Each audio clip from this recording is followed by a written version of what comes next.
Hi everyone, thank you for joining me for episode number 59 of AppScan Tuesdays. And today, as you can see in the title, we have a special topic. We are going to look into the future.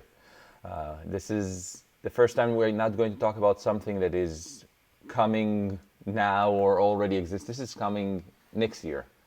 And to talk about that, I'm bringing Asaf Yogev with me to the studio. Asaf is the designer of AppScan Standard. Hi Asaf, Hi, Ethan. nice to have you here. Asaf, Nice to be here. Thanks. can you tell us a little bit about this AppScan Standard revamp project that we know internally and no one knows outside, and why do we do Yeah, that? sure. So basically, we're making enhancements in the product as we go from version to version. And this version, we decided to, like you said, call it the revamp because it's something that is a bit more than just another enhancement. So we're talking about changing uh, basically most of the experience, both in UI aspects and on the user experience, meaning the flows will be more. We want to communicate more things to the user. We want to explain more things a bit differently, organize the data a bit, so that eventually our users would be more productive and will be more easily the data will be more easily found. Cool. And AppScan Standard is, in ways, our flag product. It was the first. It turns 20 this year, and it has overall the same look and feel since I joined over 15 years ago. Modifications were done, product was enhanced, but the overall, as you said, the experience stayed the same. So we went into this project with all the respect and understanding that we have a lot of customers using it and many don't like disruption. You did a lot of interviews with users before starting Touch It, and I personally I really liked this what I saw, and that's why even though it's just in alpha stages, I asked you to come to the show and demo some of the capabilities and expose it to the audience. See if anyone is interested in hearing more and get on calls with you and share feedback. So, Yeah, definitely. So, like you said, a lot has changed in the past 20 years, both in standards, both in expectations, both in how products in the digital world looks like. true. So, yeah, we're trying, not trying, but our goal is to align to that first and foremost, and of course, within the product, to create the experience more accurate for our users' flow. And to be fair, it's challenging because at the beginning, AppScan Standard was targeted a specific audience, power users on the application security side, and now that user base broadened, and you needed to cater both novice and power users. And I think you did a good Right. job. So let's jump right into it. Okay. Great. So I'll share my screen 1 second. Great. So, like the usual regular app scan standard, we're gonna just launch it regularly. And I'm gonna talk about a little bit about scenarios that are pretty common. Like you said, we've interviewed several customers during the last past months and before that. So we're always in contact with our customers. And we know I'm going to show you a bit of the scenarios that we know. Some of them are pretty basic, but still just to get the feeling about the new experience. So the first thing I'm going to do is just open a template just to show you kind of how things look. So by the way, since this is the alpha, so we are going to see some of the screens that are old screens. So the configuration is the regular old screen. We will deal with it in the second version. But basically, user comes, opens the configuration. He can play with it a bit, click OK, and basically start a scan right away. So I'm going to start with Explore only. And what I said earlier about communicating more events to the users. So it was pretty important for us to communicate stages or phases that ended and let the user know where he is all the time. So we know that a lot of times users let the machine run and scan for the night and come back the next morning. And we wanted not just for them to understand, okay, I see the data, so it's probably ended, but we wanted them to see a very clear message that something has been done. So the scan is completed, or the explore in this case has been completed, and we wanted that to be very clear. So that's the first phase of the communication that I talked about. Of course, I just want to show you a few more things that not only when good things happen in the scan, but also, I'm just going to configure here something really quick. Also, when we have errors, kind of like server down or communication errors of some sort. So I'm going to run full scan. So we will get today. We do get alerts about that. So we see the progress right here at the bottom. We see what stage it is and how much time. And when we get an error, so it's right here in the progress bar. What I just configured is how long this scan is really going to end.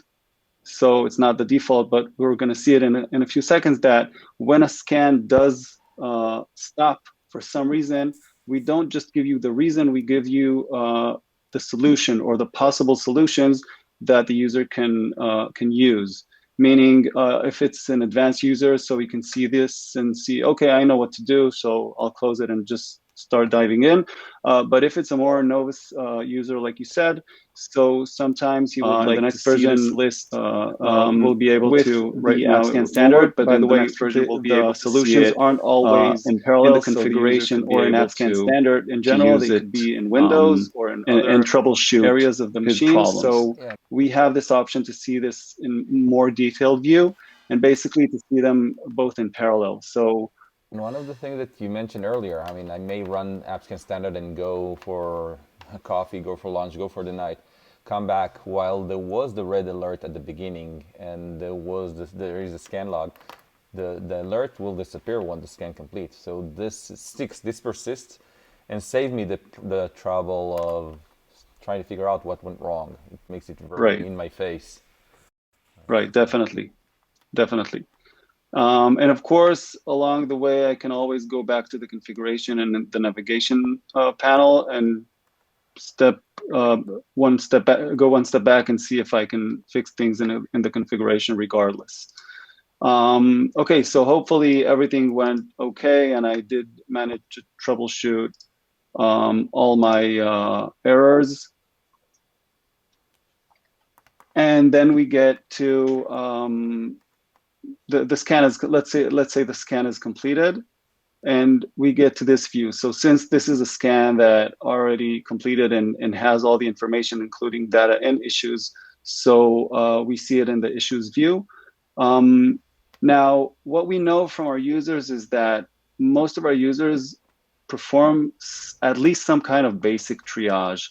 That means that they sort the list of the issues, and they basically want to look for something a bit more specific than just all the issues. So sometimes they would want to see a specific, let's say, a specific type of issue.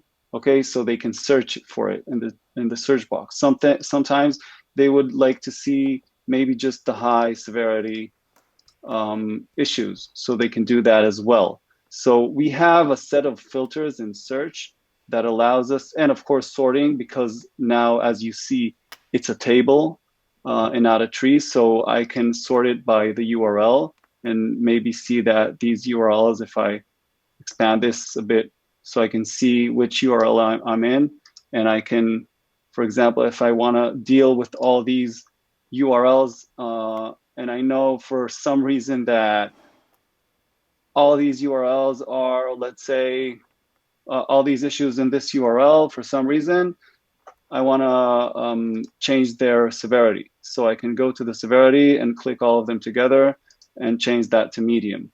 And then I'll be able to see it. We don't see it right now because we're in a filter, but if I would would check the medium, so I'll see it right away. So basically, we changed the UI to see a table that will allow us to see, not just to see, but to be much more flexible in what our users use. A lot of users like to deal with what they call the low-hanging fruit at the beginning, and maybe mark them as noise, and pretty much validate the easy ones and then the more difficult ones. Now, when they do come to the more difficult ones, I'll just clear these filters. So when they do start going through the difficult ones, they of course need this information about that specific issue. And we organize the information here a bit differently. So we have what we call the insight panel on top of the request response, so that basically there are users, or even the same user, but sometimes in different modes of work, that he wants to see the summary and kind of a high level view about what has been changed, what's the difference, why it's an issue. So we have that information. And if that's my mode, so when I go through one by one, I will still have this view opened.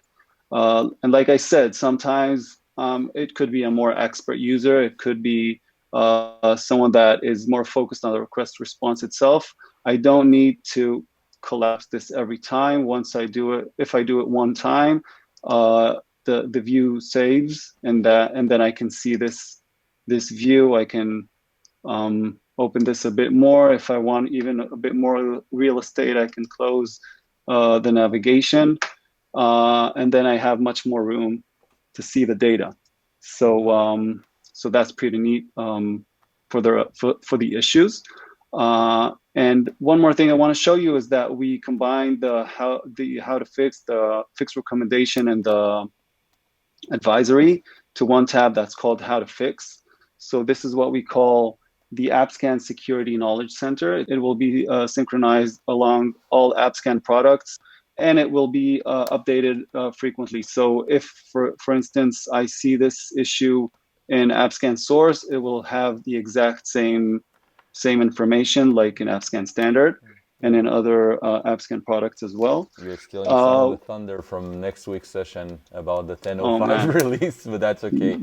This is going to be available even before the alpha, as what Asaf is showing here. It's going to have, well, it's actually available already today for those that downloaded 10.05 today.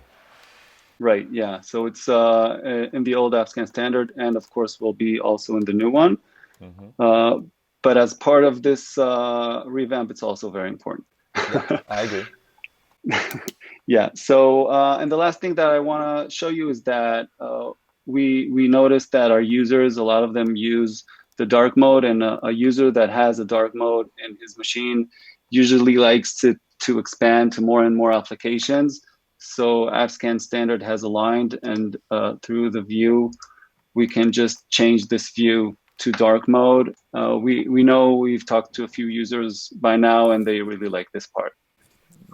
Yeah, us nerds like the dark mode of applications. What can I say? Yeah, definitely. I don't know if it's true, but it always feels that it's easier on the eyes.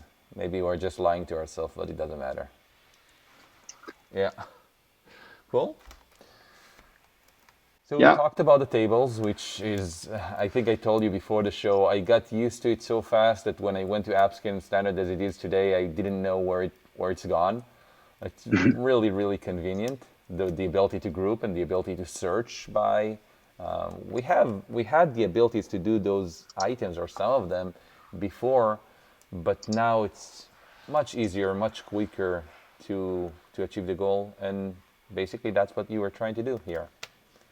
Right, and that's a really important part, that although it's kind of a big change on one hand, we did try to make it as intuitive as possible so that the change won't be noticeable, not because it hasn't changed, but because the new option that we suggest is much more, let's say, almost basic, and users almost anticipate the application to work as a table.